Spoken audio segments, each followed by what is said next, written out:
अब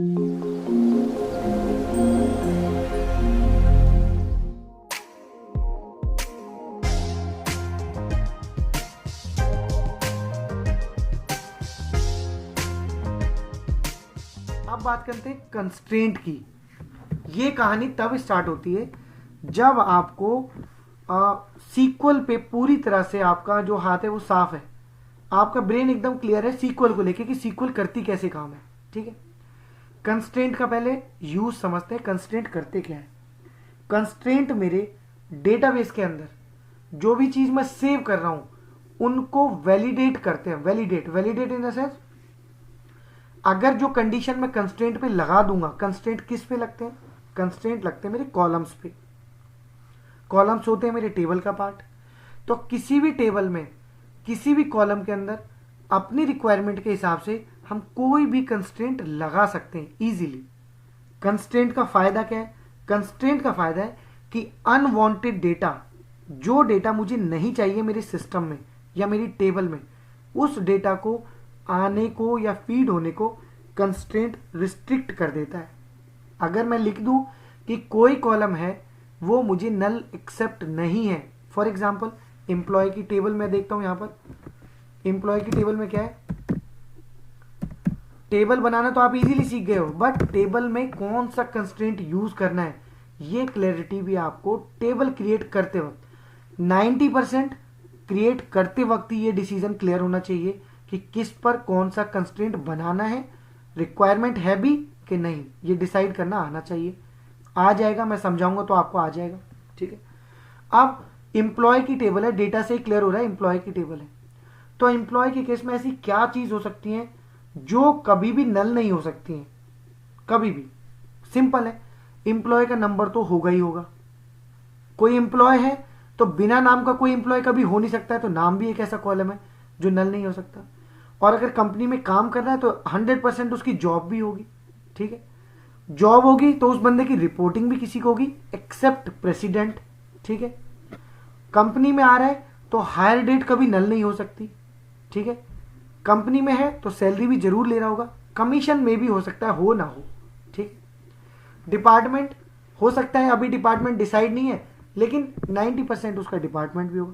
तो ये क्लैरिटी होनी चाहिए कि कौन सा डेटा। अगर मैं अभी क्या है, अभी देखो एक इंसर्ट लिखता हूं छोटा सा आपके सामने,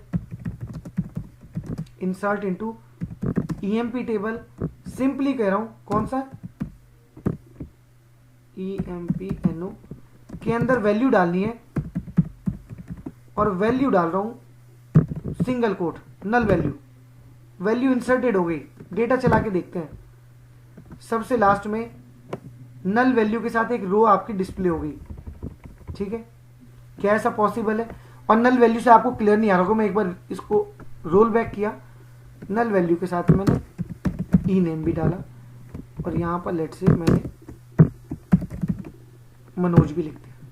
अब वैल्यू इंसर्ट की, अब डेटा चला के देखा, क्या कभी ऐसा डेटा मेरी टेबल में आ सकता है कि कोई बंदे का डेटा डाला हुआ है लेकिन उसका एम्प्लॉय नंबर नहीं है, उसकी सैलरी नहीं है, उसका हायर डेट नहीं है? इस तरीके का डेटा नहीं आ सकता मेरी टेबल में। तो पहले से ही इतना फुल प्रूफ, इसको बोलते हैं सिक्योरिटी बनाना, एक तरीके से अपने डेटा पे सिक्योरिटी बनाना। इतना फुल प्रूफ कोड लिखना है कि डेटा यूजर या सिस्टम या किसी भी फेलियर कंडीशन में अनवांटेड डेटा मेरे सिस्टम में जा ना पाए। तो इन चीजों को रिस्ट्रिक्ट करने के लिए, इस सिक्योरिटी को अचीव करने के लिए कंस्ट्रेंट मेरा सीन में आता है। तो आई थिंक कंस्ट्रेंट की रिक्वायरमेंट क्लियर है मुझे। अब बढ़ेंगे कैसे काम होता है कंस्ट्रेंट का। तो सबसे पहले समझेंगे कितने टाइप के कंस्ट्रेंट होते हैं, क्या क्या वो काम करते हैं। तो यहां पे अभी रोल बैक कर रहा हूं इसको। कितने टाइप के कंस्ट्रेंट होते हैं? कंस्ट्रेंट आई थिंक मेरे 6 टाइप के होते हैं, 6 या 7 जो भी हैं वो यहीं पे है। 6 टाइप के होते हैं। क्या होते हैं? Not null. नाम से पता लग रहा है कि अगर किसी कॉलम पे नॉट नल कंस्ट्रेंट लगा दूं तो वो नल नहीं हो सकता है। वैल्यू उसमें नंबर हो, कैरेक्टर हो, गलत हो या सही हो वो एक अलग बात है, लेकिन उसमें वैल्यू होगी ही होगी। ठीक है, उसके बाद डिफॉल्ट कंस्ट्रेंट। डिफॉल्ट कंस्ट्रेंट कहां लगता है? जहां पे मुझे ये पता है कि अगर सिस्टम में कोई वैल्यू जा रही है, जैसे एग्जांपल की बात करते हैं, टेबल है, सेलेक्ट चला रहा हूं, कौन सा ऐसा कॉलम है जिसमें कोई डिफॉल्ट वैल्यू जा सकती है? ऐसा सिस्टम है, ऐसा मेरे पास है मोटा मोटी, क्योंकि इस टेबल पे हम सारे ऑपरेशन रन कर सकते हैं। ये एक सिंगल ऐसी टेबल हमारे पास हमेशा होती है, हर डेटाबेस में होती है। यहाँ पे मुझे पता नहीं क्यों नहीं मिली, बट अगर आप किसी ओरेकल डेटाबेस पे काम करोगे तो आपको EMP टेबल आप ऐसे फाइंड करो, नहीं मिलती है। SCO scott.emp लिखो, ऐसे नहीं मिलती है। आई डोंट नो कि यहाँ पे क्यों नहीं मिल रही है, डेटाबेस का स्ट्रक्चर कैसे बनाया है, बट किसी भी कंपनी में जाओगे तो स्कॉट जो स्कीमा होता है उसके अंदर ओरेकल आपकी प्रैक्टिस के लिए बाय डिफॉल्ट एम्प्लॉय और डिपार्टमेंट टेबल को बना के देता है, स्कॉट स्कीमा जो होता है, ठीक है। बट यहाँ पे पता नहीं किस तरीके से डेटाबेस को कॉपी किया है, क्या किया है, आपके यहाँ पे ये टेबल नहीं है, बट मैंने इसी टेबल का रिप्लिका ही ये आपको बनाया। अगर आपको याद होगा तो मैंने कुछ डेटा इन टेबल्स में इंसर्ट किया है, तो उन टेबल्स में भी आपको यही डेटा मिलेगा जो मेरी इस EMP टेबल में, क्योंकि मैं दूसरे डेटाबेस से उठा के इसको लेके आया, ठीक है। अब हम बात करते हैं अपने कंसेप्ट की। तो कॉम वाला जो मेरा कॉलम है, कॉम वाले कॉलम में मैं बोलूं दो चीजें हो सकती हैं। देखिए, जब आप डेटा, आपकी टेबल फुल प्रूफ नहीं है, पहले एग्जाम्पल भी करते हैं। लेट्स से कमीशन मैंने दे दिया 100, तो वैल्यू फीड हो गई, कोई इशू नहीं हुआ, वैल्यू फीड हो गई 100 लास्ट में, ठीक है। लेकिन अगर मैं 100 ना दूं, कंपनी की कुछ कंडीशन होती है ना कि अगर एम्प्लॉय हमारा लेट्स से L6 पे ज्वाइन करेगा या L7 पे ज्वाइन करेगा तो उसको ये कुछ फीचर्स मिलेंगे मिलेंगे उसके ग्रेड के हिसाब से। तो अगर मैं बात करूं कि इस बंदे ने किसी ग्रेड पे ज्वाइन किया है और वहां पर, या इसने फ्रेशर ज्वाइन किया है और कंपनी की पॉलिसी है कि अगर कोई भी फ्रेशर ज्वाइन करता है तो उसको 10 का तो कमीशन 10% का मिलना ही मिलना है। बट बाय डिफॉल्ट आप देखो तो यहाँ पे 10 में फीड करना गलती से भूल जाऊं, मैं यहाँ पे अगर गलती से भूल जाऊं और मैंने सिस्टम को फुल प्रूफ नहीं बनाया तो क्या हो रहा है, आप देखोगे एंट्री आई लेकिन डिफॉल्ट वैल्यू कुछ नहीं आई।